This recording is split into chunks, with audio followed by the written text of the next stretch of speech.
One second. Started. Hello everyone. Welcome to Hi-Fi of the Day. I am Suhas, faculty of Alchemy IAS Academy, and Alchemy IAS Institute presenting a new Hi-Fi series that is a daily current affairs. We will be discussing daily current affairs, the most important 5 topics of daily current affairs that will be very useful for you in your civil service preparation.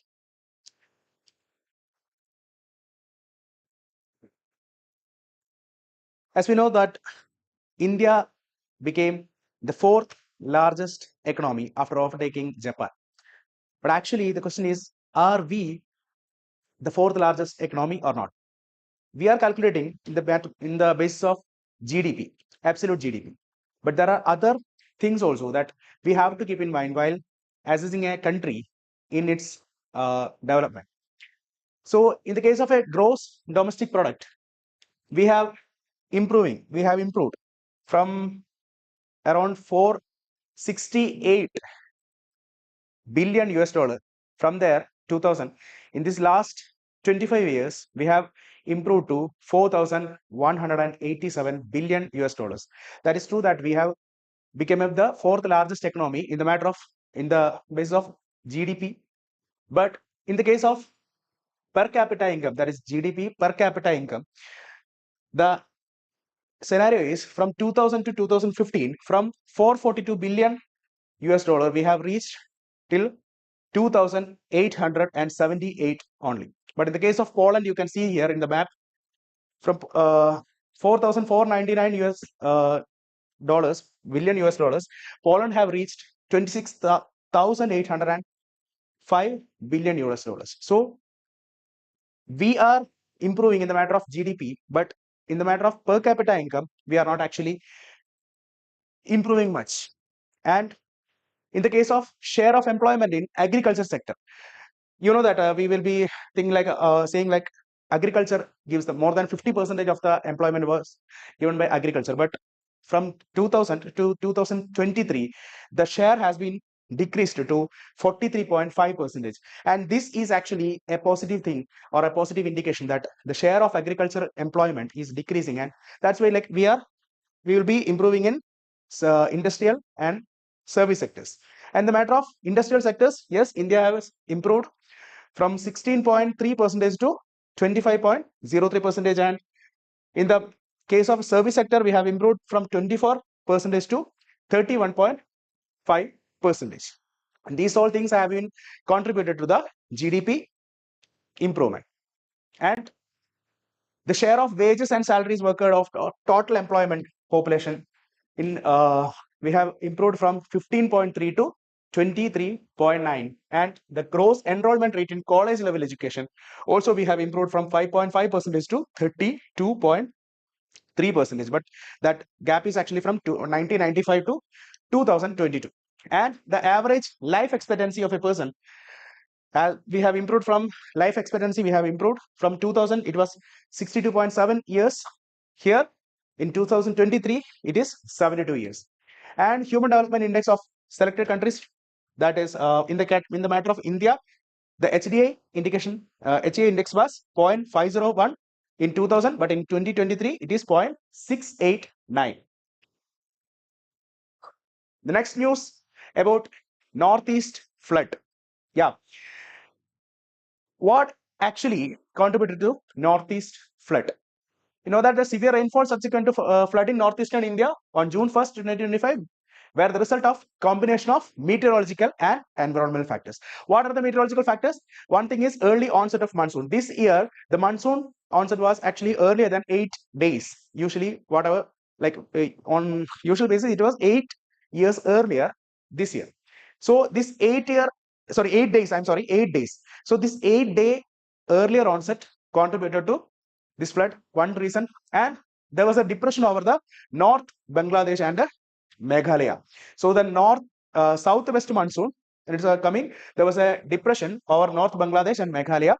And the main reason was the orographic rainfall.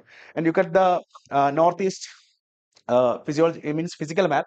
You can see a lot of mountains like Patkaibam, Gasi, Garo, Jaintia, mountains are there. So all these mountains actually contributed to orographic rainfall. And environment and infrastructure factors, like one thing is climate change.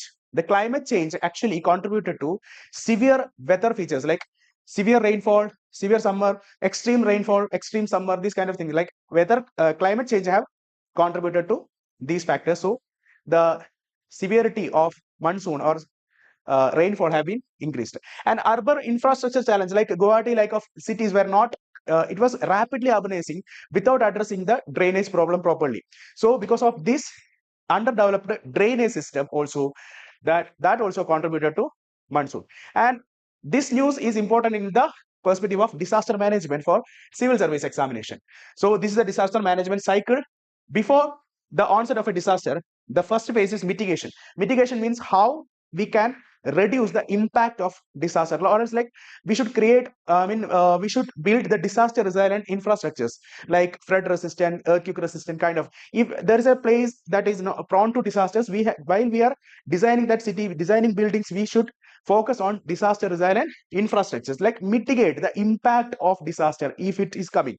And the next phase is before the onset of disaster, it is a preparation phase, like we should prepare for facing the disaster, like through community development, through storage of critical supplies, and arranging uh, relief camps, all this kind of. We should be prepared. We should be ready to face the disaster. And during the disaster time, we can't do much actually, because that was the actual hit of the disaster.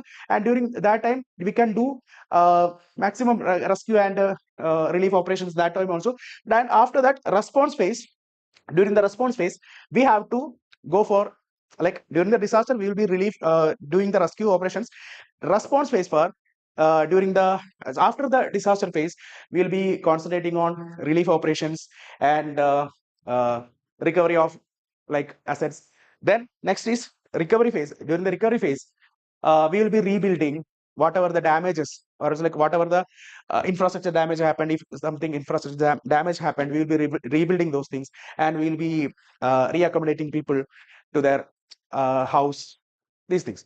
So remember this in the case of disaster management. And another news was no need to fear of COVID-19 thanks to acquired immunity through vaccine. Dr. Soumya Swaminathan. So you know that COVID is actually rising. The cases of COVID is rising, but it says that COVID, no need to worry about the COVID.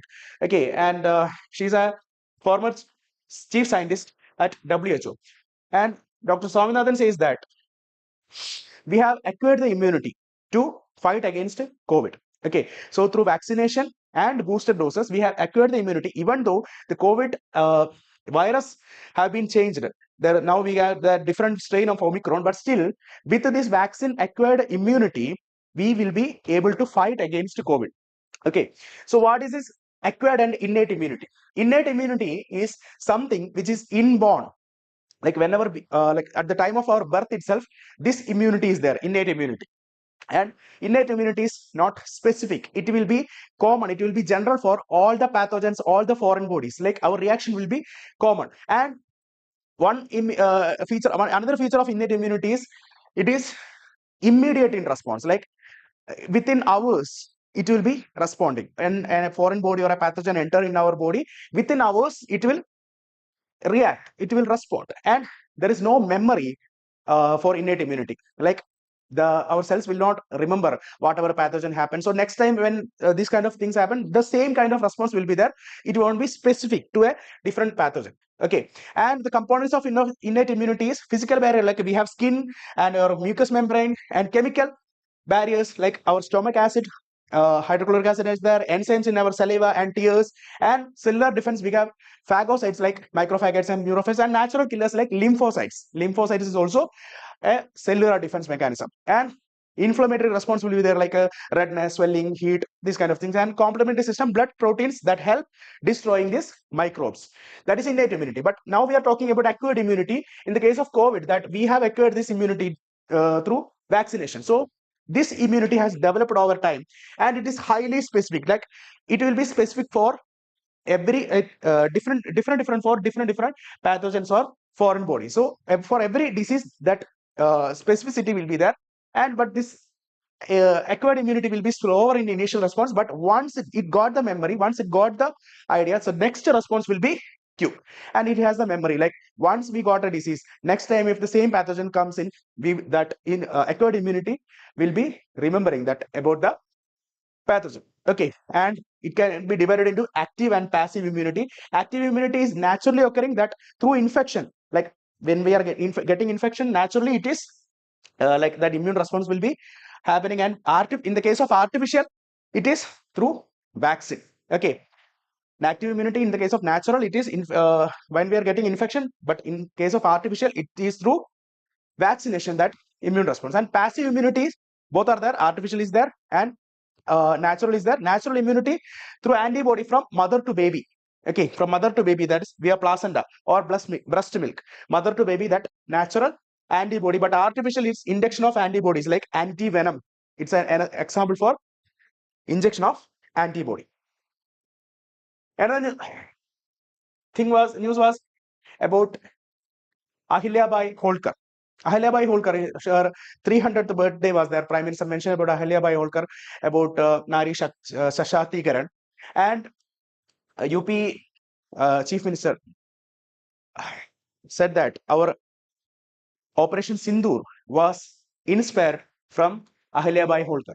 Why so? Because she fought against the foreigners who came to destroy the culture, who came to destroy the temple. He fought against, and she have rebuilt those temples.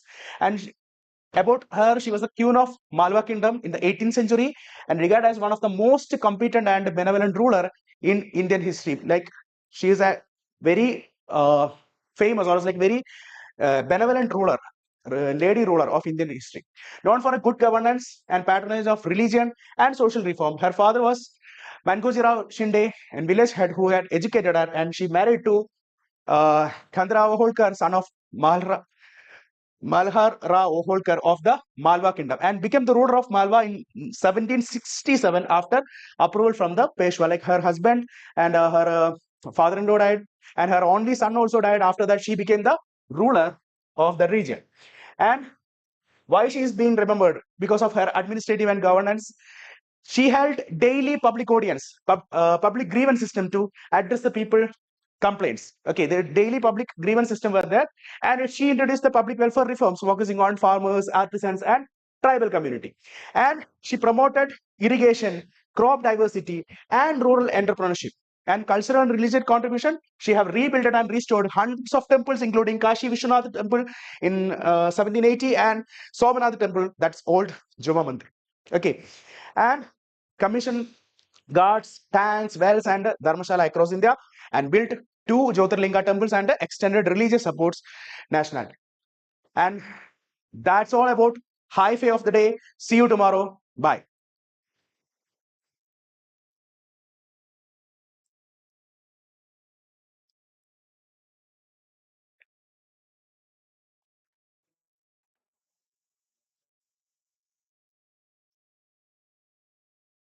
Vaishnavi.